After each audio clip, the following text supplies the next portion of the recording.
The first time I ever tried to run with a SWAT team, I had to stop.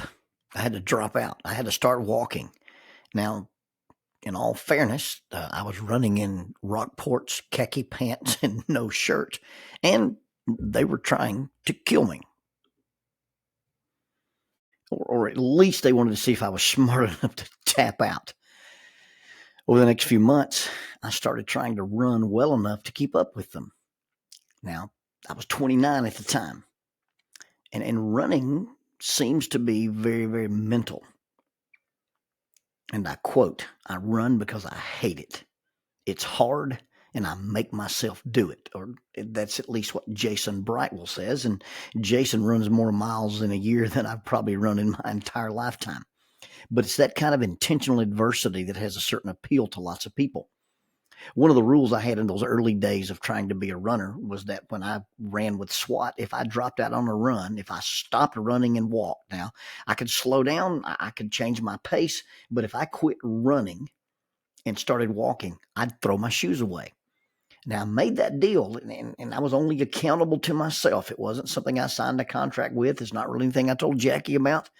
But I had decided that if I went running with those guys, I was either going to run or I wasn't going to run. And if I quit running on any run, I'd throw the shoes away. It cost me 2 pair of Nike accelerators, and I quit dropping out on runs. Now, I quickly went from being a non-runner to a runner. And over the years, I had lots of confidence in my running. Now, I've never been a competitive pace runner. I've never been a guy who could, win a 5K or anything like that. I did get a silver medal in a 5K in Kansas. I was out there on Memorial Day weekend with Jackie's family, and they said they were going to do this little run, and I was due to run anyway. And I went out to this little track, or went out to this little route that they were going to have around the courthouse and around this little town in St. John, Kansas. And I remember the run organizer warning us about the hill that we were going to have to climb. I was running in St. John, Kansas, and I hadn't seen a hill yet. And I silver medaled in my age bracket.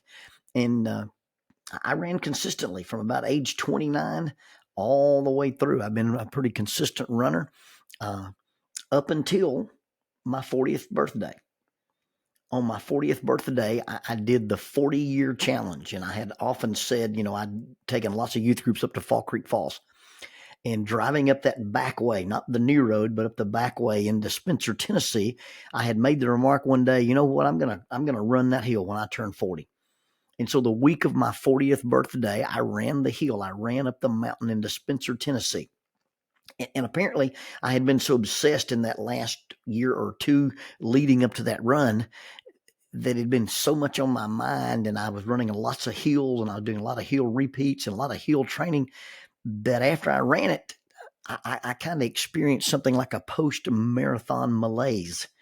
And for just a few weeks or a few months, I just kind of dropped out. I just kind of quit running. And about the time I got my legs back, about the time I got into a pretty good rhythm running, I was running again. I would notice that I was getting tired. I noticed that I wouldn't feel good on my runs. I noticed that my pace was collapsing. And little did I know I was rotting from the inside out. So around my 45th year, that's when they had the intestinal rupture. Now, oddly enough, after all those traumatic surgeries and after all the time in the hospital, I got back into running shape. I got back into pre-surgery pace between surgery 2 and surgery 4. And then I got back into pace again after surgeries 5 and after surgery 6 and after surgery 7. And somewhere around 2011, I got hit in the gut, not literally hit in the gut, but the doctor discovered something. He said, hey, you're going to have another surgery. And something just, I guess it's the closest to depressed as I've ever been. But after that surgery, I just never got it back. Now, I've goofed around and done some what I call 3-mile workouts and done some run walk stuff. But I just never got back in my running pace. Well, after this last surgical adventure last year, I started back. I started back in April of 2023. I got a program and downloaded it on my phone, and I did 33 weeks of a running program. I started with a run walk interval, warm up for 5 minutes, walk a minute, run a minute, walk a minute, run a minute, and built all the way up to running a 5K. Now, the goal was to get my mile per minute pace down below 10 minutes and pass the SWAT team PT test at age 60. And well, that didn't happen. Refer to season 4, episode 9, when you want to hear about the debacle of taking the SWAT team PT test. Well, I ran it unofficially on my 61st birthday. Since I didn't pass it while I was 60, I decided that on my 61st birthday, win, lose, or draw, I was going to run it on my own, and I made a homemade version of the course in my backyard. I ate lunch at Big Ed's Pizza and carved up. I wanted to have the extra energy and my blood sugar levels be right. And so later that afternoon, I donned my body armor, sans a ceramic plate. I did my pull-ups, and I ran the 39 laps, performed the 6 tasks, and subsequently decorated the grass with the aforementioned Big Ed's Pizza, all the while Jackie dutifully sat in her little lawn chair with her gardening hat on and ticked off the laps and monitored my time. In the end, I was still too slow to pass the test, but I was running again. And even though my pace is degraded and I'm probably not going to get that back, I was running pretty consistent. In fact, last year I ran consistent up until about mid-December, but I lost my rhythm. I lost some training days due to travel, due to sickness, due to some snow and ice, and probably, to be honest, due to deer season. And during that time, I kind of felt like I slid back. I did a little backslide in my peak performance. Well, this year I decided to start over again using the same training program, plus I'm going to add some extra work. I'm going to add some extra stuff to the end of each of those workouts. And I'm also going to try to swim a couple of days a week and see if I can improve my cardio and improve my time. And I guess we'll see what happens. All this preoccupation with running. And it may be preoccupation with running, or it may be oxygen deprivation, but I got into this deep thinking mode about running. And I got to thinking about running in churches. Or actually, I got to thinking about running in church models. And I classed them as treadmills, tracks, and trails. Now, your basic treadmill is a machine. It's a piece of equipment. And it's at your home or it's at your gym. It's in a place full of equipment, full of machines, and maybe even other people. Or else your treadmill is in a lonely place like a garage or a spare room. And we pretend to be runners, and we go there and we do our daily or our weekly ritual. Very often we end up hanging our laundry on the treadmill and we don't use it like we said we were going to use it. We don't follow through with that commitment. It's something we do by ourselves, and since we do it by ourselves, we don't really stay honest with it. That's why church is meant to be with people. I get the idea of feeling spiritual in the woods. I get the idea of feeling closer to God when you're out in nature. But church is designed to be with people. Now, we may run religiously, and our cardio may be out of this world, but it's a pretty solitary pursuit. No one runs with us. And in truth, nobody actually sees us running. If we're at a public place, if we're at the gym, and other folks who are there, they're running, but their running is a solitary pursuit. And people who run in gyms and run on treadmills, they wear headphones, they wear earbuds, they have something to read, or they watch TV while they are quote unquote running. Now, there's a lot of frenetic action, and you can look on your treadmill and it will count your pace and it'll show you your heart rate, and you can calculate and calibrate the calories that are burned. There's even a stat that tells you how many miles you ran while you were staying in exactly the same spot.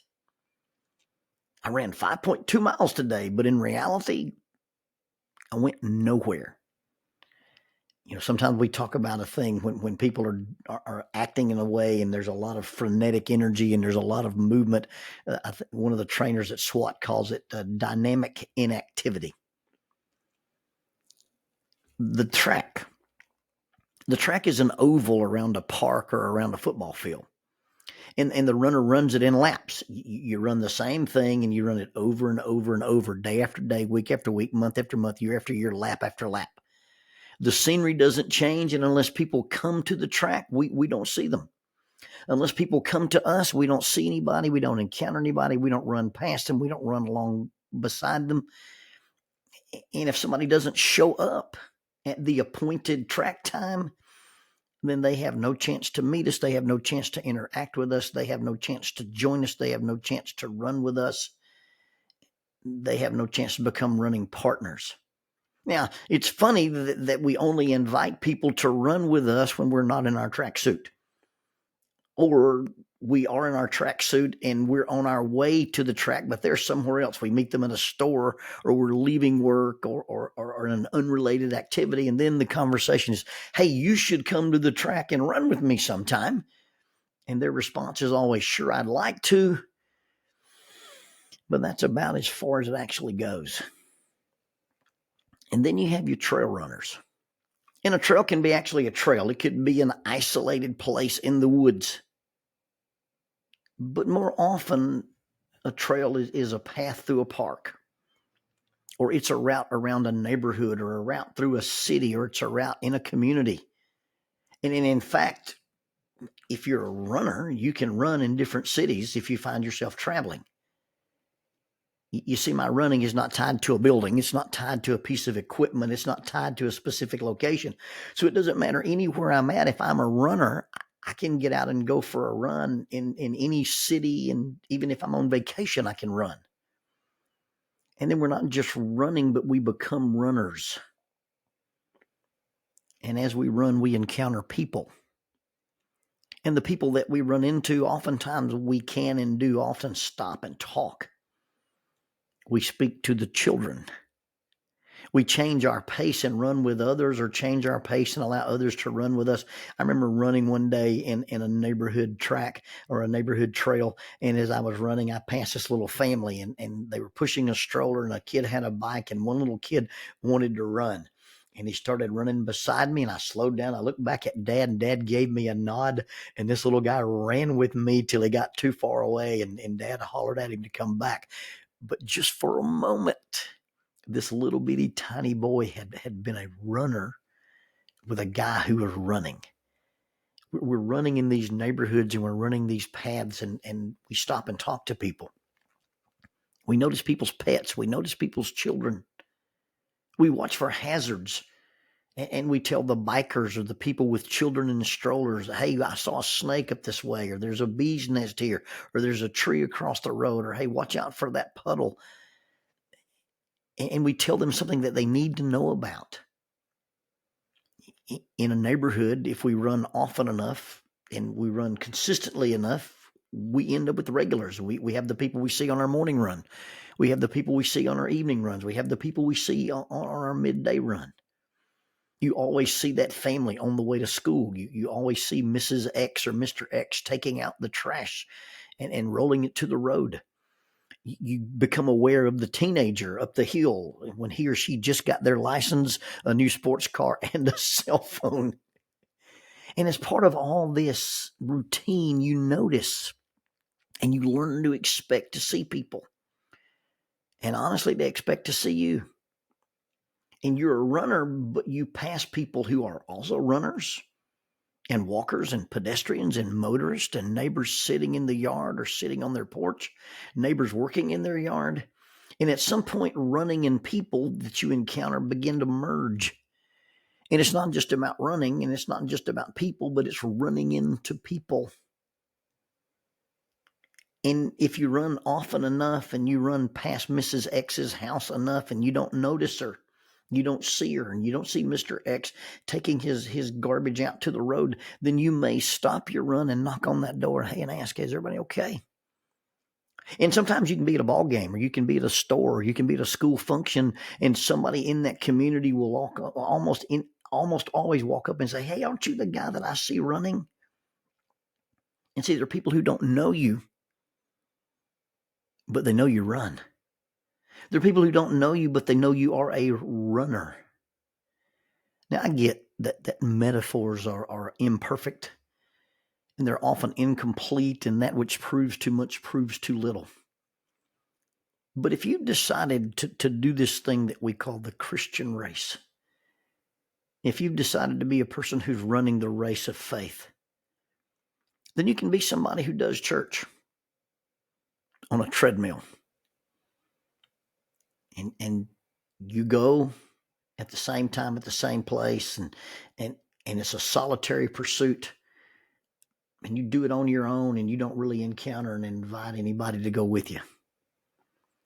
Or you can be somebody who spends your time at the track, and you go every week at the same time, and you just expect others to join you there. And if they don't join you there at your time, at your appointed place, at your appointed time, then they're never going to be there, and you're not going to join them, and you can't do anything to get them there.